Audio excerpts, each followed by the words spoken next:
네, 알겠습니다. 그러면 지금부터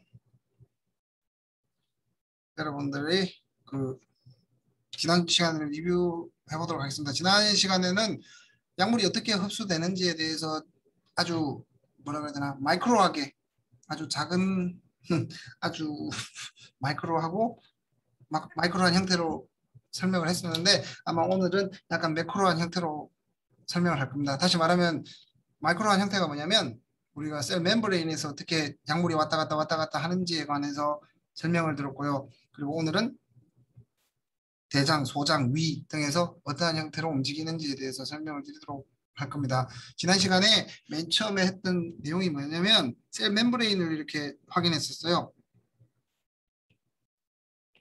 응? 잠시만요. 셀 멤브레인을 확인을 했는데 그냥 어차피 약물이 왔다 갔다 하는데 전달하고 흡수하고 방출하는데 가장 중요한 부분이 셀 멤브레인이기 때문에 일단 간단하게 셀 멤브레인 구조를 이렇게 봤었습니다. 주로 이렇게 리피드 바이레이어로 이렇게 돼 있죠. 이렇게 돼 있고 이렇게 돼 있는 상황이었고요. 그리고 그 붙어 있는 여러 가지 단백질이 있었고요. 단백질 모양에 따라서 이렇게 뭐 예를 들면 채널 프로테인 또는 박혀 있으면 인테그랄 프로테인이라고 얘기를 했고 그리고 뭐 모양에 따라 동그랗게 생겼으면 글로불라 프로테인이라고 이야기를 했고 이렇게 알파 헬릭스 프로테인이라고 이야기를 했습니다. 그리고 그 리피드 쪽에 글라이칸들이 이렇게 여러 가지가 붙어 있는 것들이 있지 않습니까? 보통 글라이칸은 모양을 육각형으로 나타냅니다. 왜냐하면 글라이칸의 구조가 약간 육각 탄소가 6개로 연결되어 있고 중간에 O가 있는 형태로 연결되기 때문에 이런 그 글라이칸이 있었고 리피드에 붙어 있는 것들을 그러니까 글라이칸이 붙어 있는 리피드를 글라이코리피드라고 그랬고 글라이칸이 붙어 있는 단백질을 글라이코 프로테인이라고 이야기를 했습니다. 그리고 카보하이드레이트라는 얘기를 했었는데 카보하이드레이트나 글라이칸이랑 거의 비슷한 말이라고 말씀을 드렸고요. 그리고 그 다음에 이제 어떻게 흡수하는지에 대해서 크게 두 가지로 설명을 했었습니다. 첫 번째는 패시브 디퓨전이랑 그리고 액티브 트랜스포터랑 이렇게 말씀을 드렸고 패시브 트랜스포터는 심플 디퓨전 있고 그 다음에 제한 리스트릭티드 디퓨전이 있고 그리고 촉진 퍼실리 게이트드가 디퓨전이 있습니다. 그래서 이거 세 가지를 구분해 보면 일단은 그냥 리피드 바이레이어 사이로 농도 차이에 의해서 왔다 들어가고 나갔다 하는 게 심플 디퓨전이고요. 그리고 제한 확산 리스트릭티드 디퓨전은 이렇게 단백질에 이렇게 홀이 있으면 이 홀 사이로 왔다 갔다 하는 게 리스트릭티드 디퓨전이었습니다. 농도 차이에 의해서 세 가지는 다 농도 차이에 의해서 일어나는 겁니다. 그리고 퍼실리테이티드 디퓨전 같은 경우는 단백질을 따라서 단백질을 안고 단백질 수송체를 이용해서 왔다 갔다 하는 것 같습니다. 그리고 패시브 디퓨전은 농도 차이에 의해서 일어나는 거라고 했죠.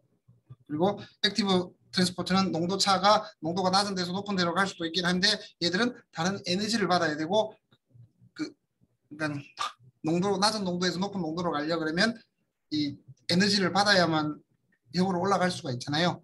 그래서 그 농도의 그 에너지를 받는 종류에 따라서 프라이머리가 있었고 세컨더리가 있었죠. 세컨더리 액티브 트랜스포트 세컨더리 트랜스포트였고 얘들은 주로 ADP로 변하면서 생기는 에너지를 위해서 주로 했었고요. 여기서는 얘들은 주로 소듐이나 포타슘 이온에 의해서 생기는 엘렉트로케미컬 포텐셜을 이용해서 물질들을 수송한다라고 말씀을 드렸죠. 그래서 여기서 이제 이 세컨더리에서는 두 가지로 다시 나뉘는데 이거는 뭐 이해가 큰 내용하고 상관없지만 같은 방향으로 이렇게 가면 심포터 다른 방향으로 움직이면 안티포터라고 말씀을 드렸습니다.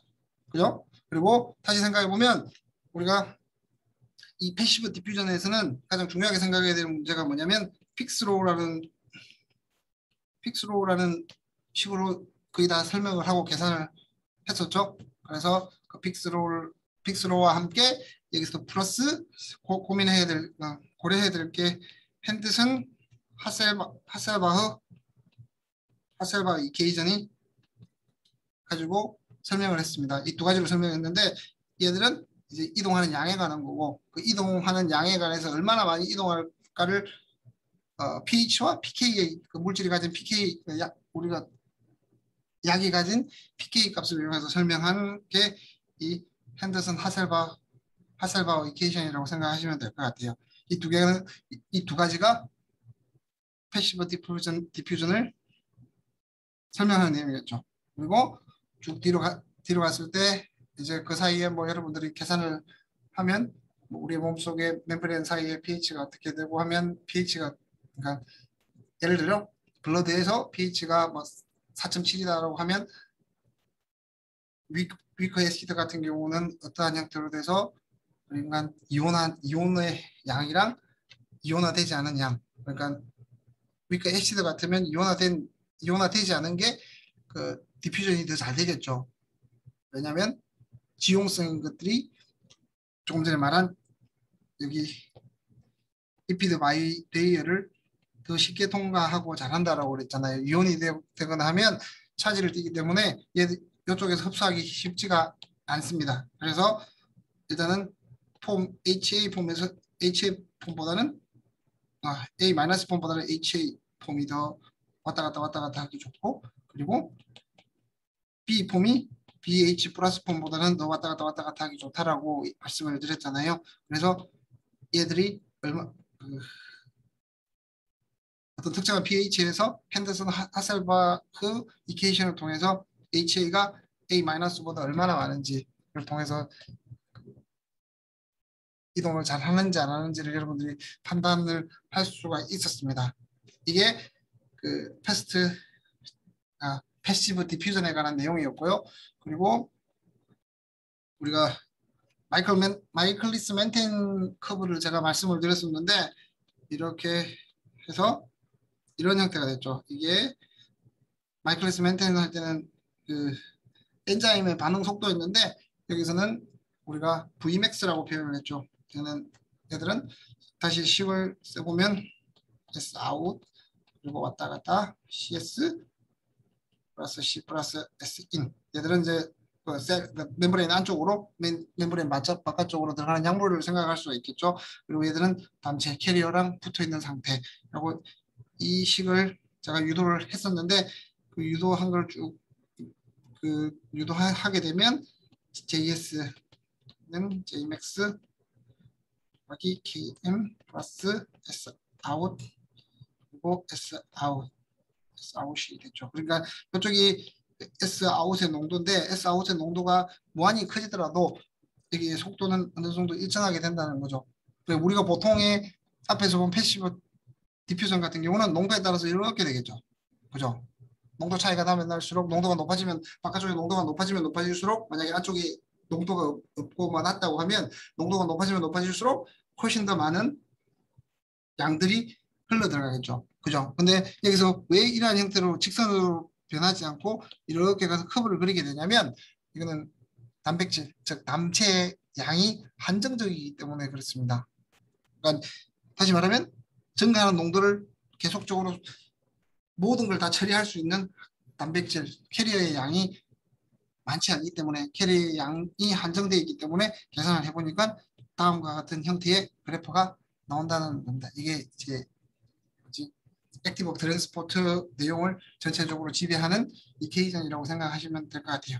다시 말하면 여러분들이 기억해야 될 내용들은 크게 여러 가지지 않습니다. 다시 말하면 농도 차이에 의해서 패시브, 농도 차이에 역행하는 액티브, 그리고 위쪽에는 패시브 같은 경우는 픽스로우에 의해서 왔다 갔다 하는 게 적용을 받지만 그 식에 의해서 적용이 되지만 걔들이 또 리피드 레이어를 통과하는 주로 통과하는 거기 때문에 pH에 의해서 이온이 아닌 인텍트한 네이티브한 형태로 존재하는 게 가장 좋기 때문에 걔들의 양이 pH에 따라서 얼마나 변하는지 이 두 가지 식으로 왔다 갔다 하는 패시브 디퓨전의 양을 그 뭐지 패시브 디퓨전의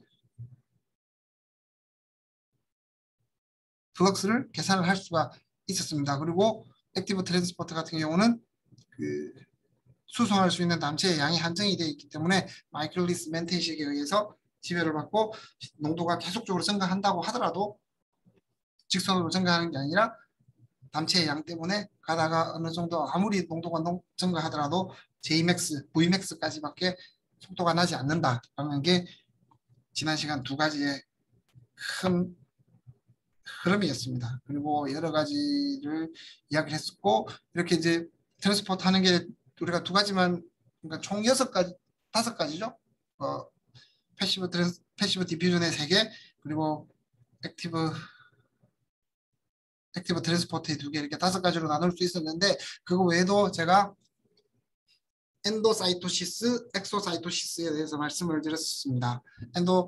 엔도사이토시스 같은 경우는 외부에 있는 물질들을 우리 셀 멤브레인이 포자처럼 주머니를 만드는 것처럼 이렇게 당겨오는 거였고요. 그리고 엑소사이토시스는 우리 세포 내에 있는 물질들을 밖으로 내어보낼 때 어떤 보자를 만든 다음에 보자가 그 멤브레인에 끼어들어서 보자 안쪽에 있던 물질들을 밖으로 내보내는 엑소사이토시스에 대해서 말씀을 드렸습니다. 그러니까 총 지금 물질을 이동하는 경로가 3가지 정도, 크게 3가지라고 생각하시면 되겠죠.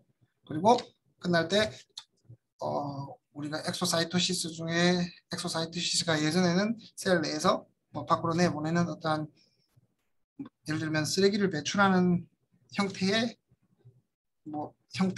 물질이라고 생각을 했는데 얘들이 시간이 지나서 과학 기술이 발전을 하고 얘들을 한번 잘 보니까 그 셀과 셀 사이에 커뮤니케이션을 하고 약으로 이용될 수 있다라고 해서 제가 엑소점이라는 것에 대해서 잠시 설명을 드렸었습니다. 이게 지난 시간까지의 제가 했던 이야기였고요. 그러니까 여러분들도 한번 크게 어떻게 어떠한 형태로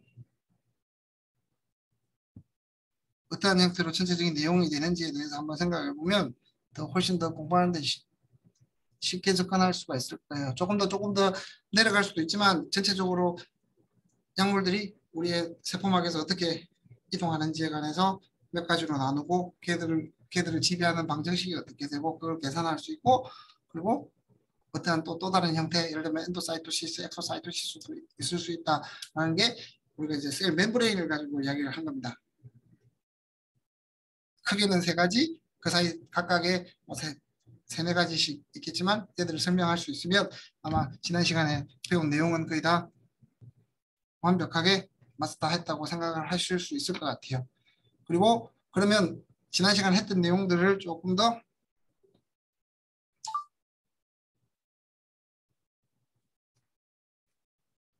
지난 시간에 했던 얘기들을 조금 더 진행을 하고 다시 다른 형태로 아까 다른 부분으로 넘어가도록 할게요.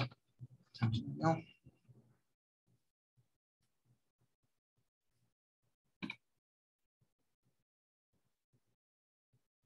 잘 보이시나요?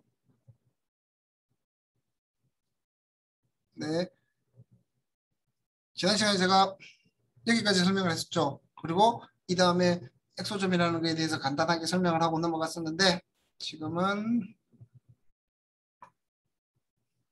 자 그러면 우리가 캐리어에 대해서 한번 생각을 할 수가 있습니다. 캐리어는 주로 패시브 패시브 디퓨전에서는 그 촉진 확산에 사용됐고 그리고 액티브 트랜스포트에는 둘 다 사용이 됐었죠. 나누는 방법도 있긴 했지만 그 중에서 크게 한 2가지로 많이 나눌 수 있습니다. 캐리어 같은 경우는 여러 가지가 아주 많긴 하지만 다시 말하면 어찌 보면 과학자들이 발견하는 것 중에 많이 발견하고 연구가 많이 되는 것들만 생각을 해보면 일단 첫 번째로 ABC 트랜스포트를 말씀을 드릴 수가 있습니다. 여기 보시면 ATP 트랜스포트 이름 그대로 ABC 트랜스포트 같은 경우는 ATP 바인딩 카세트 트랜스포터입니다. 그러면 당연히 프라이머리겠죠? 뭐 특별히 생각을 안 해봐도 프라이머리 액티브 트랜스포터겠죠? 왜냐하면 ATP를 이름 자체에서 ATP를 이용하겠다라는 게 드러나니까 얘들은 보시면 프라이머리 액티브 트랜스포터에 관여하는 하나의 캐리어 패밀리라고 생각을 하면 되겠습니다. 말씀 여기 나와 있는 대로 가장 패밀리가 많고 그리고 오래됐으면 이 오래됐다는 말은 많은 과학자들이 연구를 오랫동안 했다는 의미라고 받아들이면 돼요. 그래서 지금 가장 이런 트랜스포트 중에 가장 많이 알려진 거라고 생각하시면 될 것 같아요. 그리고 뭐 모든 생물체에 거의 다 있다라고 생각하시면 될 거고 대표적인 패밀리로 P 글라이코프로테인이랑 뭐 BCRP, MRP 등이 있습니다. 이 세 가지에 대해서 설명을 제가 찾아봤는데요. 거의 뭐 비슷한 내용인 것 같아요. 퍼미어빌리티 글라이코프로테인은 그 멀티 드러그 리지스턴트 프로테인 1 또는 뭐 다른 이름으로 불리고 그리고 외부에서 온 많은 셀 밖 외부에 많은 서브스턴트를 펌핑하는 역할을 한다라고 되어 있고 그리고 여기 지금 BCRP2 같은 경우도 그리고 MRP 같은 경우도 이렇게 설명이 되어 있습니다. MRP 같은 경우는 멀티 드러그 리지스턴스 프로테인의 약자고요.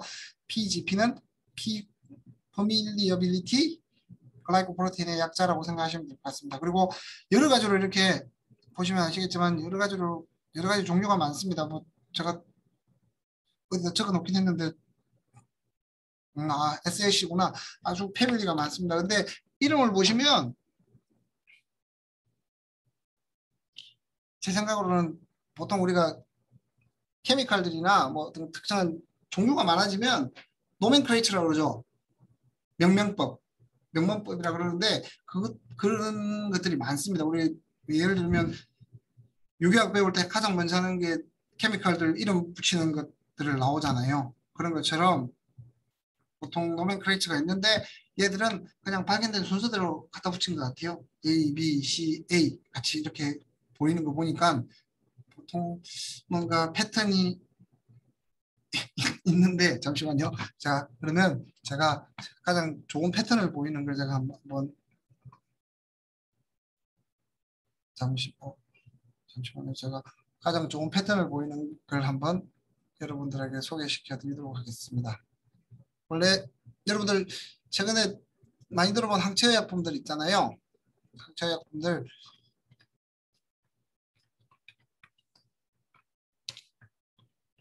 저도 이런 게 있다라고만 알고 있지 그렇게 잘 알지는 못합니다. 여기 보시면 이름이 우리가 그 항체 이름은 또 판매하는 이름은 다 다릅니다. 판매하는 이름은 다 다른데요. 잠시만요. 안티바디 마켓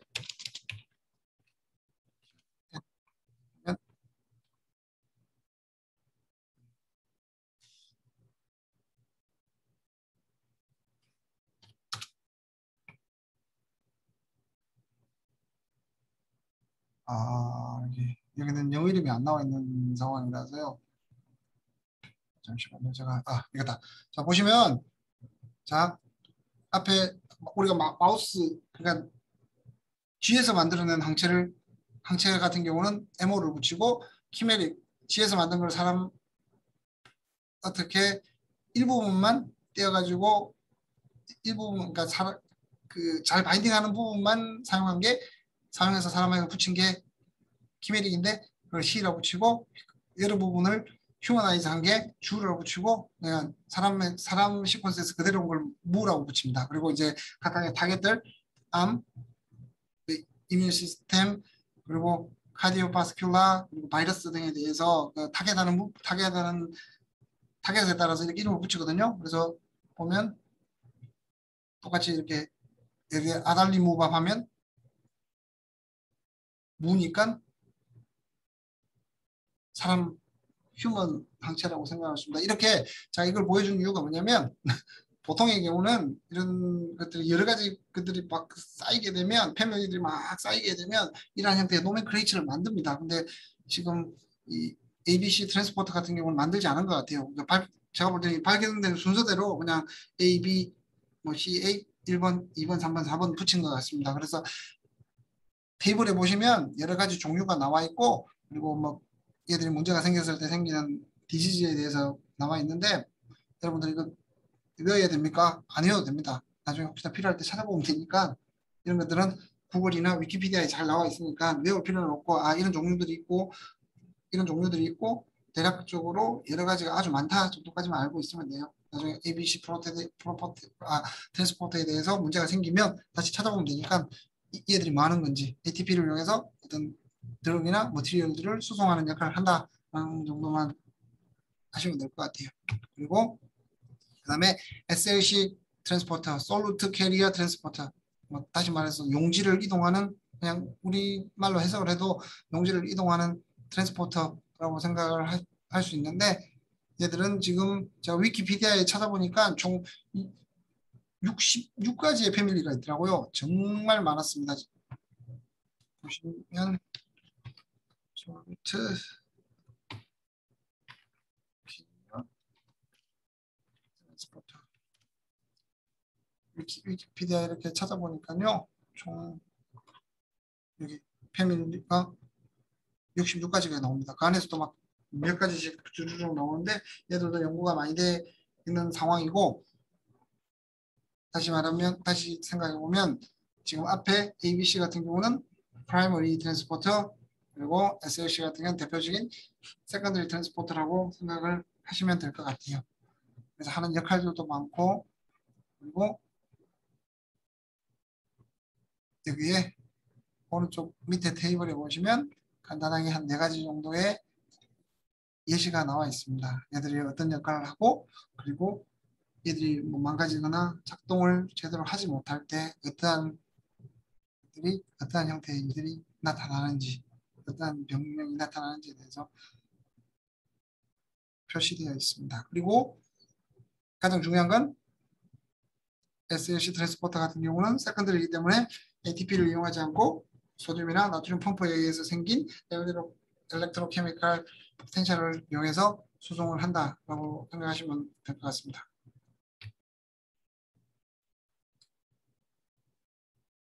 그리고 캐리어의 인상적인 의의에 대해 생각을 해보면 퍼미어빌리티 글라이코프로테인 같은 경우는 여러 가지 뭐 펑션들을 다 설명할 수 없지만 이렇게 되고 지금 여기서 밑에 테이블을 나타낸 것들은 뭐냐면요. 우리가 약물이 작용할 때 약물이 작용하면서 사이드로 어떤 다른 수없이 많은 일들이 일어날 겁니다. 그래서 그런 일들이 예를 들면 여기 리토바비르 같은 경우는 얘들에 의해서 로스바스타틴이라는 물질이 어떻게 되는지 얘들이 계속 쌓이게 되면 얘들이 2배 쌓이고 결과적으로 OATP라는 단백질의 이니비션이 일어난다라는 것들을 여러 가지 ABC와 관련된 약물과 그의 어펙션을 받는 약물들 그리고 결과적으로 어떤 일이 일어나는지에 대해서 쭉 설명하거든요. 다시 그림을 이걸 나타내는 이유는 가장 큰 이유는 뭐냐면 어떤 약물을 만들게 되면 얘들이 어떤 우리가 예상하지 못한 우리가 만약에 뭐 소장에 있는 뭐 우리가 어떤 약물을 먹게 되면 그 약물이 가지고 있는 효과만 보게 되는데 효과만 가지고 약물을 생산하고 판매를 할 수 없다는 게 여기서 이런 데서 볼 수가 있습니다. 예를 들면 어떤 약물을 넣었을 때 다른 일이 생겨서 다른 부작용이 생길 수 있다는 거죠. 그래서 약물을 항상 만들면 얘들이 생길 수 있는 부작용을 고려해야 되는 항상 고려해야 되고 그 고려하는 것들 중에 이제 설명이 잘 되는 부분이 이런 부분들인데 뒤쪽에 그림을 보시게 되면 자 퀴니딘이라는 것들이 쭉 많이 우리가 먹고 흡수를 하게 되면 여기 보시면 얘들을 BCRP 그리고 permeability 글라이코프로테인들을 이니비션해서 디곡신을 밖으로 빠져나가지 못하게 만들어 버립니다. 그래서 얘들이 쌓이게 되면 또 다른 뭔가의 부작용이 일어나겠죠. 그래서 얘들은 뭐 다른 쪽으로 빠져나가게 될 거고 그렇게 많이 빠져나가지 못하게 된다 그러면 셀에 영향을 주게 되고 어떤 다른 부작용이 일어날 수 있다는 거죠. 그러니까 부작용에 대해서는 정확하게 적어놓지 않아서 제가 어떤 부작용이 생긴지 모르겠는데 아무튼 약물들이 몸속에 계속 똑같이 쌓이게 되면 뭐 좋지 않고 부작용이 많이 생길 수 있다는 걸 있습니다. 그래서 정확하게 어떤 부작용이 생긴지 모르겠지만 디곡신이 계속 쌓이게 되면 어떤 다른 형태의 부작용이 생길 수 있다라고 말씀을 드릴 수 있습니다. 이 내용과 똑같이 조금 전에 말씀드렸던 리토나비르가 업테이크 되면 여기 SLC47A1을 블락킹해서 작동을 못하게 이니비션을 하게 됩니다. 그러면 얘를 통해서 밖으로 나가게 되는 로스바스타틴이라는 게 신장에 계속 쌓이게 되고 그러면 신장에 좋지 않은 부작용을 일으키게 되겠죠. 부작용이 뭔지 모르겠지만 하여튼 어떤 물질들이 계속 한 기간에 쌓이게 된다 그러면 안 좋기 때문에 간단하게 이렇게 설명을 하게 됩니다. 다시 말해서 다시 앞으로 돌아가게 되면 여기 나타낸 내용들이 뭐냐면 어떤 약물을 섭취하게 되면 약물에 의해서 생기는 약물이 조금씩 쌓여서 약효도 내긴 하겠지만 얘들이 몸속에 있는 어떤 단백질들을 이니비션하거나 뭐 지금은 거의 대부분이 이니비션에 대한 내용일 텐데 어떤 특정한 단백질을 이니비션 하게 되면 그 특정한 단백질을 할 수 있는 일들이 일을 못하게 됨으로써 다른 물질들이 이제 쌓이거나 아니면 너무 빨리 밖으로 나가거나 하는 일이 생기겠죠. 그런 부작용들이 많이 생길 수 있다는 걸 이제 흡수적인 측면에서 설명을 하고 있습니다. 그래서 임상적으로 생각해 봤을 때 어떤 약물을 만들 때는 항상 이런 사이드 이펙트들도 같이 고려를 하고 생각을 해보고 테스트를 해봐야 된다는 내용입니다.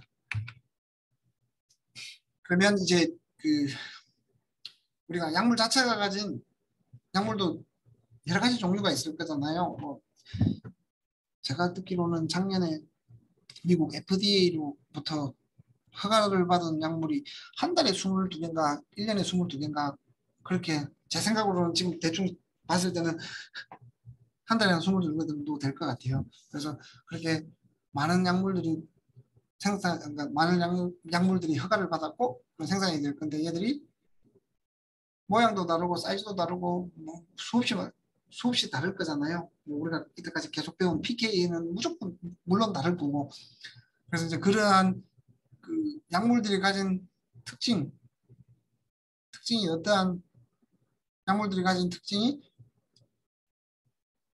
이동하는데 그리고 우리 몸속에 흡수되는데 어떠한 영향을 미치는지에 대해서 각각의 팩트에 대해서 한번 생각을 해보도록 하겠습니다. 자, 맨 첫 문장에 수동수성은 몰레큘러의 사이즈와 수용성과 그리고 하이드로젠 본딩에 영향을 받는다. 디펜던트 하다. 그러면 여러분들 딱 생각해 봤을 때 사이즈는 다 알겠죠? 잠시만요. 사이즈는 여기 보면 이렇게 대충 그릴게요. 대충 그리면 자 사이즈가 작으면 이렇게 쉽게 들어갈 수 있는데 만약에 사이즈가 크면 들어가려고 그러면 이 리피드 바이레이어를 부수거나 구조를 망가뜨리고 난 다음에 들어갈 수밖에 없잖아요. 그렇지 않고서 이게 들어가기 힘들게 되겠죠. 물론 뭐 심하게 너무 심하게 작게 그리고 너무 크게 그래서 그렇긴 한데 사이즈가 크지만 커질수록 이 리피드 바이레이어를 뚫고 들어가기가 쉽지 않을 거예요. 어찌 보면 당연한 이치니까 왜냐하면 얘들은 서로 연결돼서 꽉 짜여진 구조로 이루고 있기 때문에 만약에 이들 사이를 뚫고 나가지 못한다 그러면 이 큰 물질은 당연히 이 리피드 바이레일을 부수면서 들어가야 되겠죠. 그래서 훨씬 더 큰 물질들은 좀 더 들어가기가 힘든 상황이고, 그리고 여기 또 수용성 아니 지용성 같은 경우는 얘들이 지금 이쪽 헤드 부분이 하이드로포빅한 부분이잖아요. 그래서 물질이 하이드로포빅하면 포빅할수록 이쪽과 바인딩을 잘하고 더 쉽게 통과할 수 있다라는 거 계속 말씀을 드렸고, 그리고 이제 하이드로젠 본딩 같은 경우는 우리가 생각해 보면 여러분들 일반화학 시간에 배웠을 가능성이 높은데, 우리가 코발런트 본딩 있죠. 잠시만요. 제가 코발런트 본딩 있고 난 코발런트 본딩 있죠. 그죠? 난 코발런트 본딩 중에 가장 그중에 강력한 게 뭐예요? 이 중에 가장 에너지가 타이트하게 연결된 게 하이드로젠 본딩이라고 생각하면 됩니다. 예를 들면 O, H, H 이렇게 돼서 점점점점점점점 해서 H 이렇게 되잖아요. 이 하이드로젠 본딩이 난코발런팅 본딩 중에서 가장 강력한 것 중에 하나라고 생각을 하시면 될 것 같아요.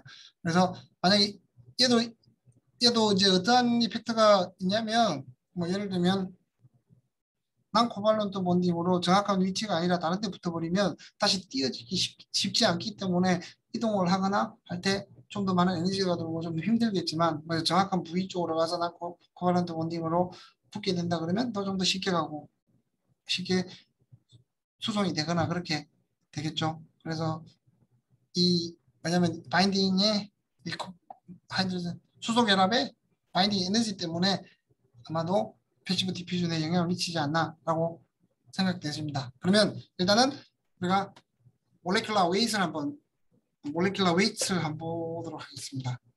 솔직히 정확하게 말하면 몰레큘러 웨이트이 아니라 그냥 사이즈가 더 클 거예요.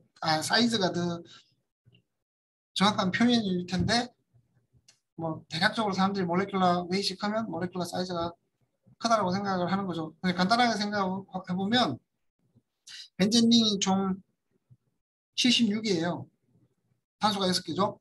근데 탄소가 만약에 쭉 일렬로 6개 연결되어 있다 그러면 이건 사이즈가 벤젠링보다 훨씬 크게 되잖아요. 뭐 그런 경우를 제외하고는 대략적으로 사이즈가 커지면 커질수록, 몰레큘러 웨이트이 커지면 커질수록 사이즈도 커지고, 뭐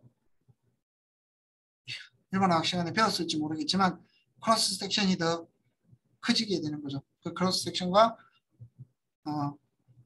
사이즈가 이제 어찌 보면 사이즈를 크로스 섹션이라고 표현을 하는데, 그 크로스 섹션과 몰레큘러 웨이트는 거의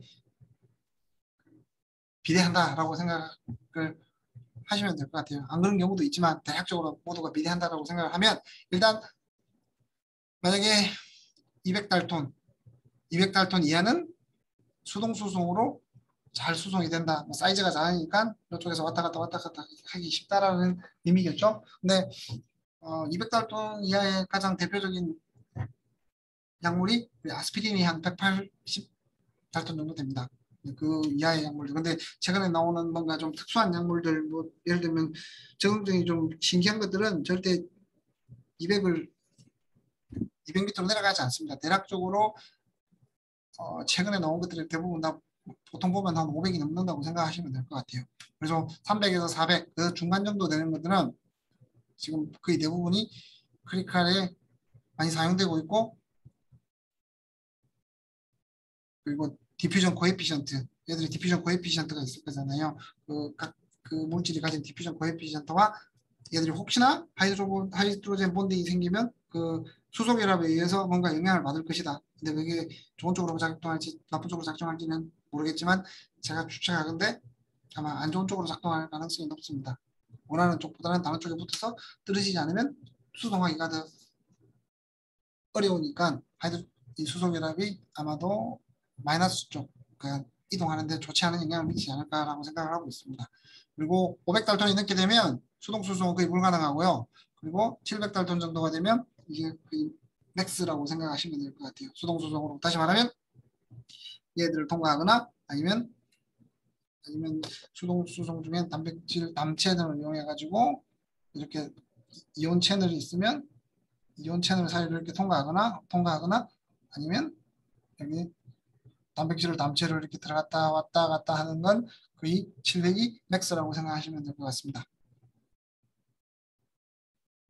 그리고 솔루블한 드럭들은 주로 밑에 보인 얘들 그리고 제한 확산을 이용해서 주로 왔다 갔다 한다라고 생각을 하시면 될 것 같고, 그리고 그 우리 드럭의 사이즈와 그리고 이 채널의 사이즈가 중요하겠죠. 채널의 사이즈가 드럭의 사이즈보다 커야만 왔다 갔다 하기가 훨씬 쉽겠죠. 그리고 이제 그리고 물질이 가진 디스트리뷰션 코에피션트도 중요한 역할을 합니다. 디스트리뷰션 코에피션트가 뭐냐면 지금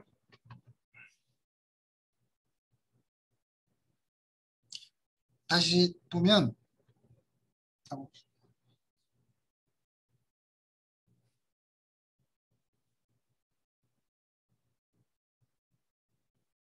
하이드로포빅한 부분이 있죠. 그죠? 반대로 이렇게 뭐 있다고 생각하시면 우리가 그 디스트리뷰션 코에피션트가 뭐냐면 예를 들면 이렇게 물이랑 여기는 지금 보면 옥타놀을 주로 사용을 하는데 얘들이 두 개가 섞이지 않습니다. 섞이지 않는데 어떤 약물을 들이게 되면 얘들 안에서 분배가 일어나겠죠. 뭐 그렇다고 해서 뭐 한쪽에 다 있고 한쪽에만 다 있고 다른 한쪽에는 없을 수도 있겠지만 그런 경우는 거의 없고 대부분 다 뭐 예를 들면 1대1 비율, 뭐 3대1 비율, 5대1 비율, 뭐 100분의 1, 100대1 비율처럼 이렇게 분배가 되게 됩니다. 이렇게 그러니까 물에도 많을 수도 있고 옥타놀에도 많을 수도 있고 그래서 물은 하이드로필릭, 하이드로포빅. 다시 말하면 이쪽은 우리 몸속의 세포 중에 뭐 피 속이나 아니면 장, 관처럼 외부에 드러난 쪽이고 이쪽 옥타놀 쪽은 여기 리피드 바이어레이의 하이드로포빅한 부분이라고 생각을 해가지고 이 분배 계수를 측정을 해보면 이 분배 계수에 따라서 분배 계수가 만약에 옥타놀 쪽이 높으면 이쪽에 붙을 확률이 더 높겠죠. 왜냐하면 하이드로포빅한 쪽에 더 솔루블 하니까 당연히 여기 있는 물 쪽보다는 이쪽으로 붙을 확률이 높기 때문에 좀 더 이동을 잘 한다라는 의미로 여기 디스트리뷰션 코에피션트를 나타낸 겁니다. 그래서 근데 여러 가지로 테스트를 해봤다고 합니다. 많은 과학자들이 옥타놀, 헵타인, 클로로포럼, 벤젠은 여러분 잘 알 거고 헵테인은 그냥 뭐지?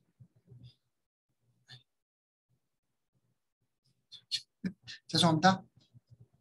그러니까 제가 벤젠은 이렇게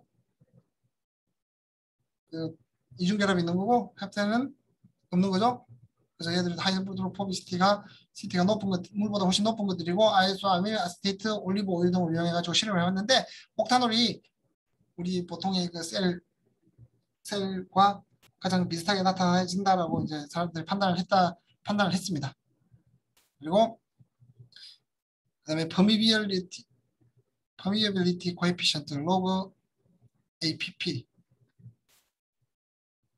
지금 여기 퍼미비빌리티 코에피션트 같은 경우는 카코2 셀이라는 게 있습니다.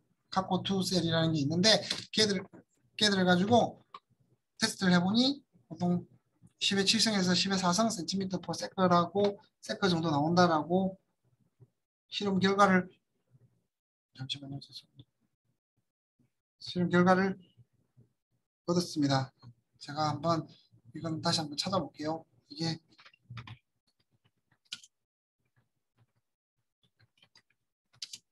카코2 셀이 위키피디아에 이렇게 찾아보면 그리고 움직이지 않는 셀 라인으로 대장암 셀이다. 그리고 얘들은 주로 이제 우리 그 장의 피 베리어의 모델로 사용되고 있다라는 그리고 얘들을 이용하니까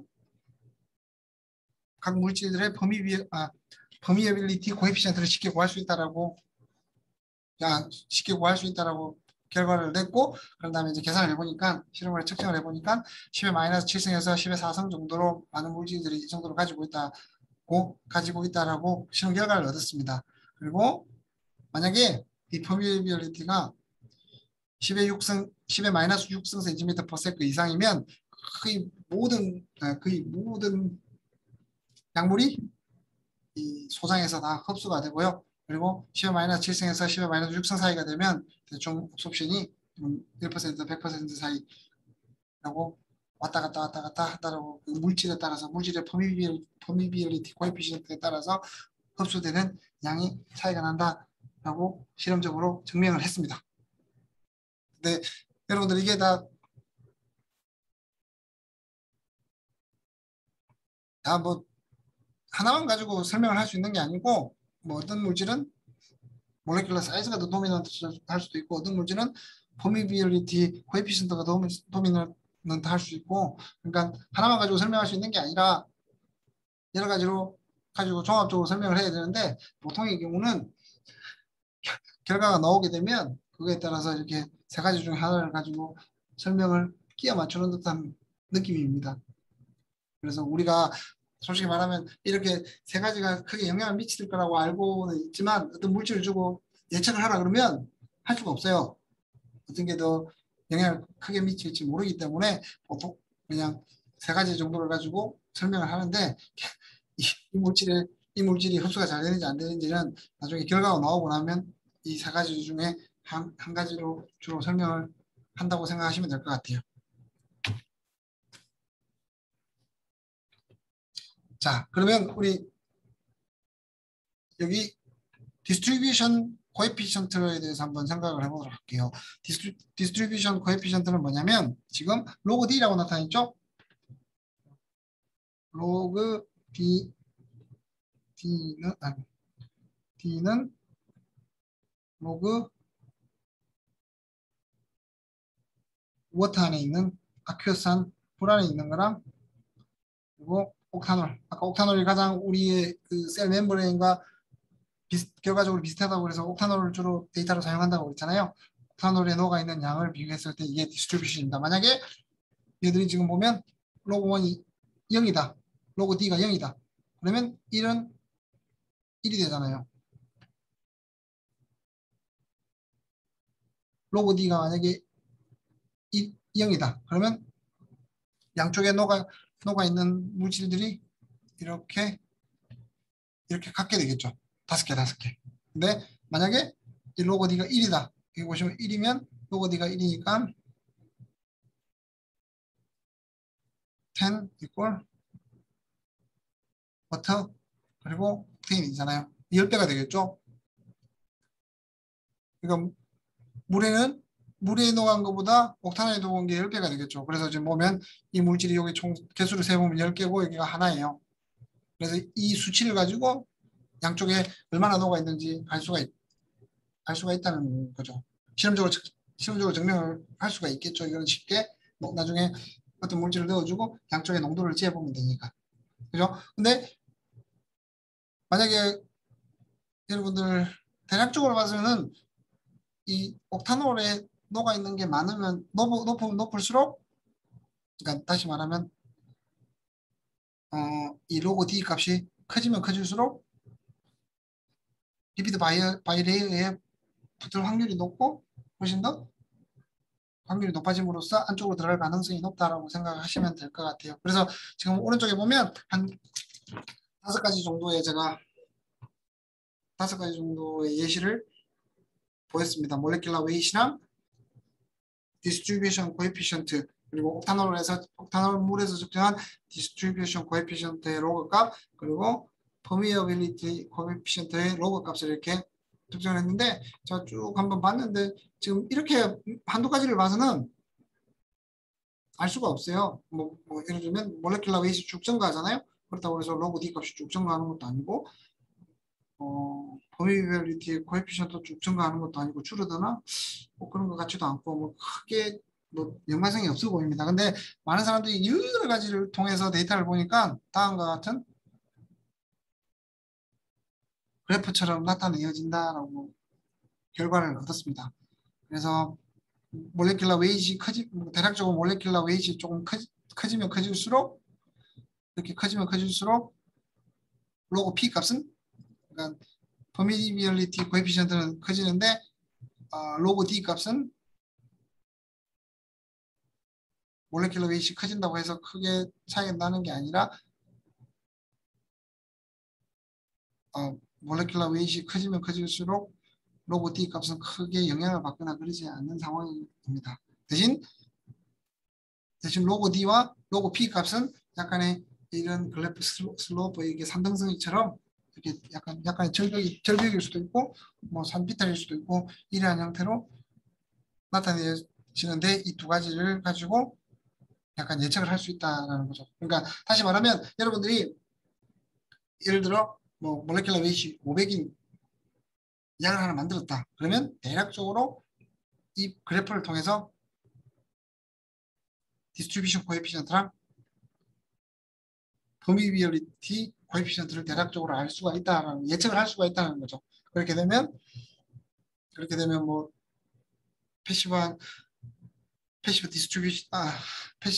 디퓨전이 잘 일어날지 얼마나 잘 일어날지에 대해서 대략적으로 예측을 할 수 있기 때문에 이 그래프를 여러 가지 약물들 테스트해서 만들어 둔 이유는 여러분들이나 다른 사람들 혹시나 새로운 물질을 만들었을 때 어떠한 형태로 예측을 할 수 있는지를 예측을 하려고 이 그래프를 만들어 놨습니다.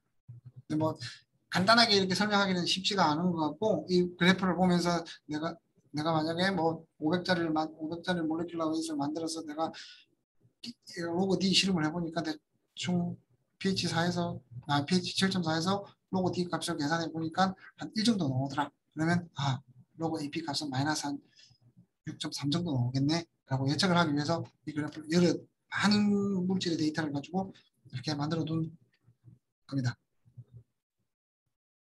전체적으로 그래프들을 보면 나중에 약물을 만들었을 때 얘들이 얼마나 잘 흡수되는지 예측을 하려고 여러 가지 수치를 통해서 그래프를 만들고 수식을 통해서 계산을 하고 하는 거라고 생각하시면 될 것 같아요. 자, 지금까지는 여러분들 이제 멤브레인을 사이에 두고 약물들이 어떻게 왔다 갔다 하는지에 대해서 쭉 설명을 드렸습니다. 아까 처음에 리뷰했듯이 뭐 패시브 디퓨전, 액티브 트랜스포터부터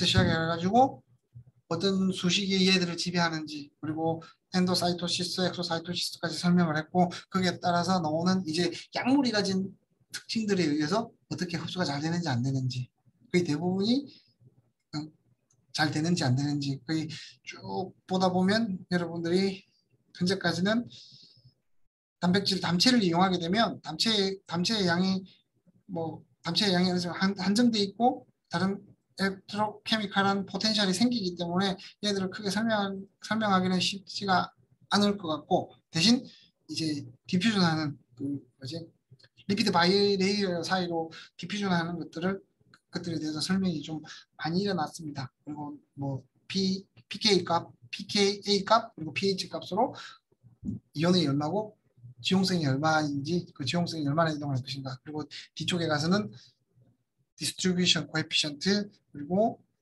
퍼미비얼리티 코에피션트 등을 가지고 얘들을 예측을 하고 몰레큘러 웨이트를 통해서 예측을 한 다음에 얼마나 우리 리피드 바이레이어에 잘 붙고 잘 들어가는지를 예측하는 것들에 대해서 설명을 드렸습니다. 자, 지금까지가 이게 이제 멤브레인 양쪽에 대한 뭔가 내용이라고 생각하시면 될 것 같고, 쭉 지난 시간부터 해서 그렇게 멤브레인 아주 마이크로한 부분을 설명을 드렸습니다. 그러면 지금부터는 이제 우리 대장, 소장, 위 등에 관해서 이제 좀 약간 사이즈가 크시죠? 이전까지는 셀의 한 부분에 멤브레인을 했지만 이제 티슈, 기관들이 어떠한 작동을 하는지 여기서 약물들이 어떻게 흡수되고 어떠한 일이 일어나는지에 대해서 한 15분 쉬고 하는 게 더 낫지 않을까 싶어서 다시 넘어갔다가 양쪽으로 넘어갔다가 치는 것보다 지금부터 한 15분 쉬고 다시 두 번째 수업을 시작하도록 하겠습니다. 혹시나 그 사이에 뭐 질문하실 게 있으면 잠시 나가셨다가 질문을 해주시기 바랍니다.